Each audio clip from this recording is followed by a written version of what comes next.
Hi guys, for today's video guys, mamistahay na po atong peg guys. Kipato day sa among tito guys na nag-agaw ni mama. Grabe kainit ani na adlaw ay, pero mamista man ta, laban lang jud. Abi na ko doon la ilang balay guys ba, pero layo man day ng luok guys. Pasaka na mi guys, ana guys, grabe kay kainit kay bakilid pa jud kayo daghan kay mga kahoy-kahoy guys.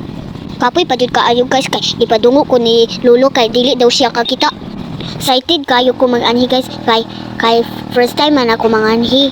Wala dyan may nagdahom guys, pero layo-layo man day siya. Grabe dyan paning kamot na ni Lolo ba kay daghan may niya gikarga.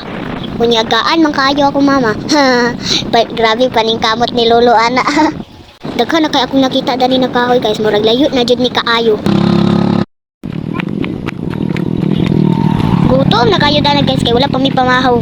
Ipanaog pa dyan mi dana ni Lolo guys kay basin mga matumba daw mi. Katawa-katawa lang ko dana guys, pero kapoy na kayo. Pero kay mamista man lagi, laban lang jud tag baklay. May kali guys, dili lapukon ang dalan. Bahalag kapoy oy, laban lang jud atong pagbaklay. Importante, makaabot ta dito at tapos pagkakaon.